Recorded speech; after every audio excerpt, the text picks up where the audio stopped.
Ще ме задължава аз това парче земя, което е мое, да го предлагам първо на арендатора Хикс, а да не си го продам на Лелец.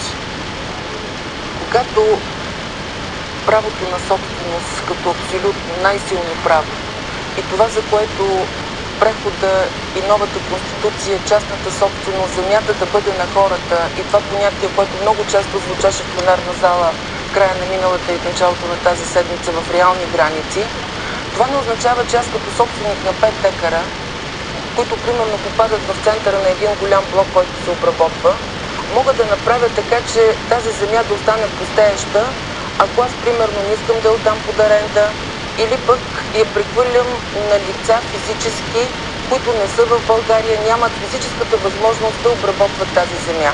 Целта на правителството, политиката, която води ГЕРБ, е да няма пустеещи земи.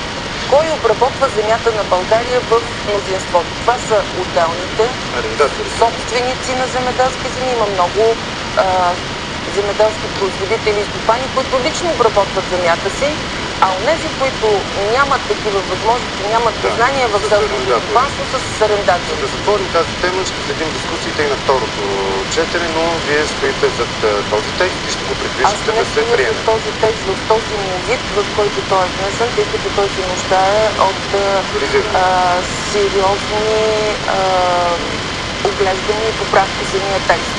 Аз стоя зад философията. Същността ще стане същата, ще извадите формалностите, за да няма противоречие. Смотиме това, което казахте. Нямам никакви притеснения за това, че текстът е противоконституционен. Това се така насажда в общественото мнение от определени кръгови лица, които имат интерес от това и които разполагат със средствата да го правят. Защото как Гинка или как дадохте примера, как Гицка, тя няма средства за публикации в медии, да плаща на нотариуси, да плаща на... Еди участват в такава корупционна схема за... Не съм казала, че участват, но не казвам, че... Да, различни тези, четем на страниците на вестниците и така нататък, не съм казала, че всичкото това. Но как Гицка няма възможност нейното мнение да се чуе в пресата? Затова има държава, затова има правителство, което да се грижи за интересите на обикновените собственици на земеделските земи, които са милиони, а не на 7-те инвестиционни дружества, акционерни, които имат за предмет изкупуване на земеделска земя с цел даването и под аренда. Но тогава те ще диктуват на арендаторите, защото те са крупния собственик. Сменяме темата заради един въпрос, който с страшна сила тежи върху репутацията на Народното събрание, включително и върху вашата.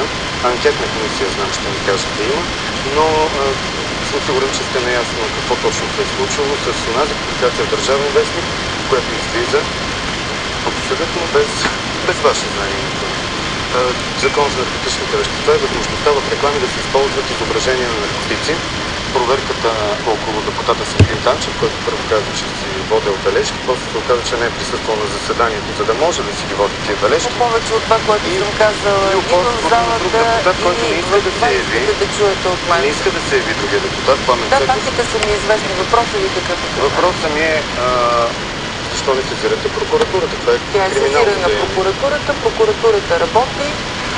Ще дадете ли имунитет на депутатите? Стига да бъде поискан. Очаквате да бъде поискан? Не съм казала такова нещо. Нека тази временна комисия специална да приключи своята работа. А що се отнася до това за авторитета на Народното събрание, в частност за моя личен авторитет и морал, аз мисля, че за пръв път се случва нещо различно в парламента, защото на вас ви е ясно, че като мнозинство ние бихме отказали, ако имаме воля да покриваме, да разтваряме чадъри, както е нормално да се приема в такива, да се казва в такива случаи. Нямаше да си дадем гласовете, за да създадем тази комисия. Вие затваряте чадъра, така ли?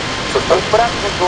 Ние искаме тази комисия да бъде обективна, да стигне до истината и да установи такава, каквато е тя. Стигна до там, че ваши депутати са си позволили да извършат това. Политическо решение за това. Има проблем обаче, ако дадете имунитета, значи няма начин да се освободите от тези депутати от Народното събрание. Ще станат независими. А кой е казал, че ще се освобождаваме от тези депутати? Няма да го направите, независимо от това е въпрос на политическо ръководство партията ще се произнесе по този случай чрез нейната изпълнителна Кой знаме комисия. според вас, госпожо Цачева? Задайте този въпрос на председателя на комисията. Ако аз имах отговор какво е станало, аз щях да го кажа публично. Неофициален Но отговор, след като сигурно имате. една комисия за един месец работа не стига до категоричен извод, наложи се да удължим работата й, означава, че не е толкова лесен отговора на този въпрос. Или най-просто казано, с една дума не мога да го отговоря. Смятате ли, че проблема е локален, затворен в действия на двама-трима депутати или е някаква по-голяма договорка между повече хора? Имаше писание 2 милиона рушвети. Моето мнение съм го изразила в обясненията, които съм дала към комисията.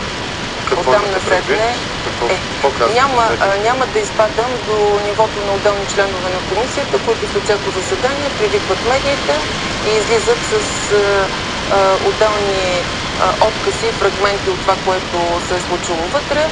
Аз съм човек дисциплиниран, ще изчакам решението на комисията и ако е необходимо, тогава ще коментирам. Ако прокуратурата поиска имунитет, ГЕРБ ще го даде. Така е. Това е въпрос на политическо решение на изпълнителната комисия на ГЕРБ, но аз съм убедена, че не съм член на изпълнителната Тоест, каквото ви комисия. каже изпълнителната комисия, това. Естествено. А депутата не може ли да бъде задължен, вместо да си говори пистоларно, да отиде и да бъде изслушан? Нали целта на Задайте му анкетната тези въпроси комисия... на него. Задайте му тези Той се въпроси крие. на него.